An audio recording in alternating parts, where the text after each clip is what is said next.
that I had, but I missed out on a lot of good, not that I missed out, I just I had a hard time, you know, I was real upset. I got fighting with, just fighting with everybody about getting the right sparring. But that's the thing, you know, I just, there's people that I ain't get, you know, they're not taking care of me because they're not compensated. You know what I mean? My team needs to be compensated, and the people around me, you know, they're not getting nothing out of it. No, they're not getting no airtime. They're not getting, they're not getting paid like they should. My sparring partners, they're not getting paid like they should. And that's right. No, that's why nobody wants any part of this. They don't want to help me train. They're not getting nothing out of it, and I don't blame them. And nobody. It's hard to find sparring nowadays. These days, you know, nobody's ready, or you know, they gotta be in the best condition or whatever before they want to come in and work out with me now, because everybody's intimidated, or the trainer tells them, no, you can't. That ain't good for you going there and spar with that guy. So, you know, these people ain't gonna do this stuff. I ain't gonna get the training I need unless these people start, unless these people are compensated for what their efforts and what they're doing to, help me. And Nick, just one final question, if you don't mind. You were saying all week how BJ Penn was your idol, and you actually bought your first ever MMA fight was a video of BJ Penn's. When you were busting him up, as Dana said, in the third round, and busting him up like no one has ever busted him up before, did you at any moment feel any pity, any remorse for beating up on your idol like that, like no one else has beat up on? You know what? I didn't mean it like that. BJ Penn was my idol. I never said that. People were putting words in my mouth. BJ Penn is somebody I like his style. It's my favorite type of fighter because he was bringing the same type of style. Because I said, he was coming from a half-brace jiu-jitsu, and I think maybe he should represent that where he came from, and that's all I had. Had against him. That's where I felt like I was in the right, and maybe he was in the wrong. I had to find something to fight him about, and I think that I don't know, maybe that's what I was going with. But yeah, there's a lot of people I look up to in the sport. I mean, maybe that you could call my idol before BJ Penn. He's one of my favorite people in this sport, I guess you could say. But it was just I trained with him before. I know him and his brothers and JD and all those guys, and I don't like walking past them and having them give them dirty looks. I don't like walking past them and having nobody want to say hi to me and shake hands, but like we don't know each other, or that's just not the way it should be. I don't want to fight people I already know. I don't think that's what fighting's all about, and so I didn't want this fight, and so it wasn't motivating for me. On top of the fact that it wasn't motivated for a lot of people because I wasn't motivated the way that I should have been, and on top of that, I had a lot of arguments and fights with my whole camp about getting the type of training and sparring that I needed to in the first place, and I was doing a lot of training on my own, and that's why we had so much miscommunications, and I had a lot of issues with making the right type of press happen and showing up to that last press conference that I should have been at. But that's what I'm saying. If everybody else would compensate, I can't blame them. It's not their fault. They work hard, and it's time that they're compensated for what they do, and we wouldn't have an issue or any sort of miscommunication if they were coming up. Thanks, Nick. Thanks, Dan. Right after the bout, you called out George St-Pierre. You were pretty fired up in calling out George. You mentioned that potentially he may have been scared or he's faking the injury. Can you expand on that? I was supposed to fight George St-Pierre, not BJ Penn, and that's why my face looks banged up right now, because it's discouraging to have your fight canceled and then back and forth about just everything. I do what I'm told, but it was hard to find a motivation that I needed to come 100% and to want to do this. It's hard. That's just I don't mean to sit here and make excuses all day, but that was the fight that I was looking for. And I said it before. I thought maybe I didn't mean to give myself all kinds of credit or act like I'm something, or because apparently I'm not too important, but I think that if I were in his position, I would have wanted to fight the Strikeforce champion. You know, they made a whole big deal out of that, unifying the titles, and and it was. After a while, I realized, man, I'm fooling myself thinking I'm somebody here. So, because apparently he didn't think that it was important to fight against me, rather fight, he'd rather have a different, he'd rather fight Carlos Conduit, or, I would have said, hey, I'm gonna fight. I always want to go for the best fights. That's why I'm always calling out George St-Pierre. I don't have anything against George St-Pierre. I think he's a great fighter. I think he's a nice guy, just like everybody else. And he's a great role model. I would love to be that too if I was in that position. I just unfortunately haven't ever had the opportunity and the right people behind me to push me to be that type of that type of fighter or that type of role model, or what you would like to see. Is what George St-Pierre said. And we call Carlos Condit. He's agreed. He stepped aside and he wants to fight on that same card. So we're hoping to do this thing Super Bowl weekend in Las Vegas. There you go. See how I gotta come off just to get a fight? I gotta come off like that just to get a fight in this, you know what I'm saying? I gotta be the bad guy. You will point the finger, make me the bad guy. I'm the bad guy, now I get a fight. It worked. Nick, I want to ask you about that then. I mean, it's Karen. Hey, I personally don't think you have to be the bad guy though, because you do have so many fans. So why do you feel that people are against you? Because I feel like a lot of people. I'm getting this fight because everybody wants to see me take an ass whooping right about now. So all right, I'm ready. I'll take my ass whooping. I already worked for it. I'll take my ass whooping. I'll take my money, and I'll go home.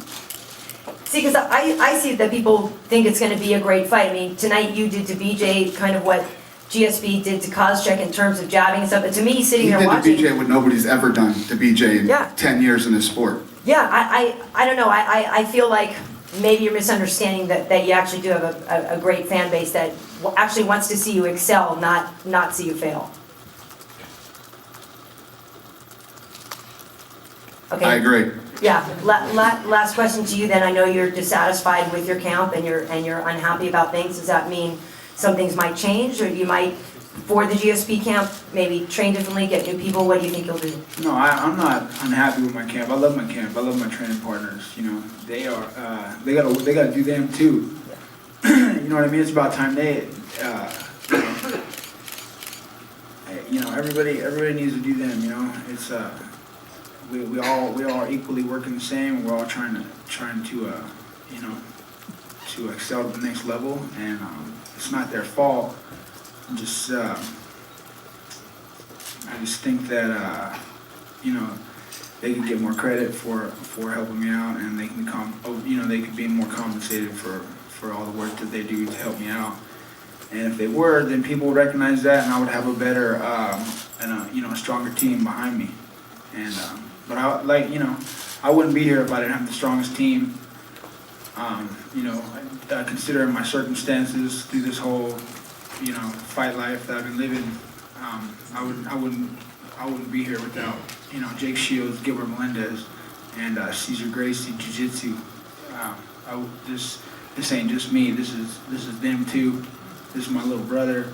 This is Cesar Gracie. This is Jake Shields. Makes sense. And if I can follow up with Nick real quick, Nick, obviously you talked about the difficulties of finding proper training partners, and they need to be compensated. Pardon my ignorance, but isn't that something that's usually taken care of by the fighter or in his camp? I mean, who should be compensating those guys, and what's the fix to that problem? I don't know, maybe there's not enough money in the sport, man. You got Floyd Mayweather making $25 million. He can't stop the double leg. I had to go to school to learn how to do that shit. I had to go, I had to work hard, and I had to study every aspect. And that's what we're doing out here. And I think that if I was making a tiny piece of that everybody I know would be compensated. Everybody I know, including my own family. Tonight, does that make it bittersweet? Yeah, I don't really know how you mean by that. But. Just, is it disappointing where you feel like, if circumstances had worked the right way, you might be the UFC and Strikeforce champion? He's trying to say if Dana didn't fuck you, pulling this fight out from you, would it have been a better night if Dana didn't shove up your ass? Yeah, maybe. I don't think I said that, but okay. Yeah, maybe win or lose. I've been going. I haven't taken no fights off. I haven't taken no time. I've been fighting every 3 months since I was 17 years old. Anybody else that did that? They stopped me one time, 6-month break, and that was it. Other than that, I've been fighting every time. Never backed out of a fight in my life. Please show me somebody else has done that. Hasn't pulled some bullshit about injury. I've been injured in all these last fights, even this one. And I didn't pull out. I had no reason to want to fight. I could just go. I'm depressed about this whole not fighting, not getting paid what I wanted to get paid. And I had all the, I could have pulled out on any of this injury. My knee hurts. Oh, my hamstring. My hamstrings. I got the same issues, man. And I go running all the time around my neighborhood. Out of the bad neighborhood and into a good neighborhood where I like to run. I run by hundreds of these nice, huge houses with these big yards and fountains everywhere, and these people have like their little picnic patio, little side yard, little pool, all this stuff, right? And then I take a little circle around and then go back into my neighborhood where my car gets robbed. I got some, dude out front of my house looking for cigarette butts or something from, where some friends might have left some, or, it's ridiculous. I'm over here and all you people, everybody's watching me fight, Let me tell you, I don't know how much houses cost up there in Stockton, but bro, let me tell you what, you got enough money to move. I guarantee you that. I don't know what. While I'm fighting every 2 months, every 3 months, I might have to take a few fights off and try to situate my, you know what I'm saying? My brother moved and it's like, it's a long story, man. But, laugh, you know what I mean? I don't know. I don't know how to go buy in a house in the middle of all this training. I didn't go to school for that, I started training jiu-jitsu when I was 16 years old, because I got thrown around through a few schools. I started training jiu-jitsu when I was 16. I went on, 100%, because I already knew I beat all these guys. I beat everybody, and that should do it. So, if I had a half a second to kind of situate something. Then that'd be that. Everyone wants to make their little jokes and laugh. And Dana says too, then all you guys laugh at me. That's not funny, all right? If I just backed out of the fight like George did, I could have got my life together. I could have thrown some money on something, right? And then I would have nothing to complain about. But unfortunately, that's not the situation I've been in, and nobody knows what it is, But it is what it is, and it's not a good time. It's not, And right, nobody wants to come see it. Every time I'm avoiding the press, nobody wants to come see that. That's not appealing to anybody. So,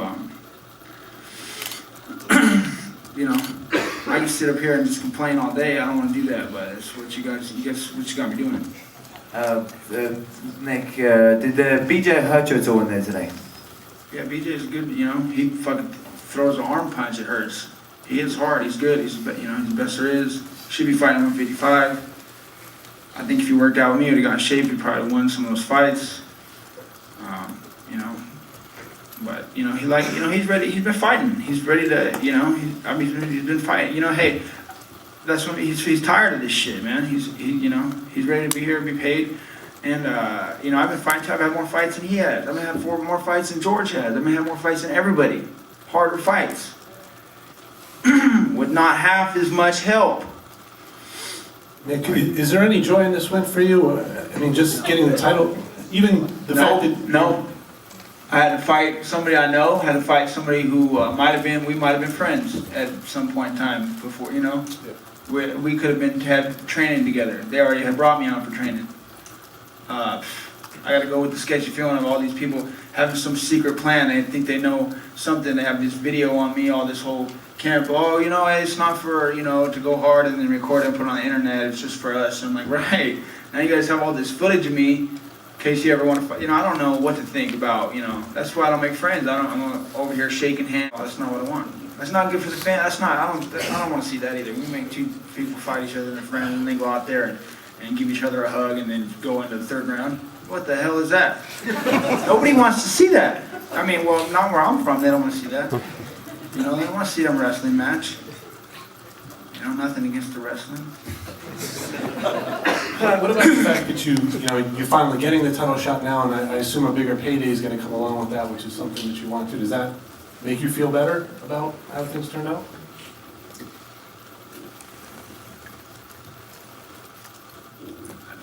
No, I'm not feeling better about anything right now. I feel like this is, you know, I should be. Good night, everybody.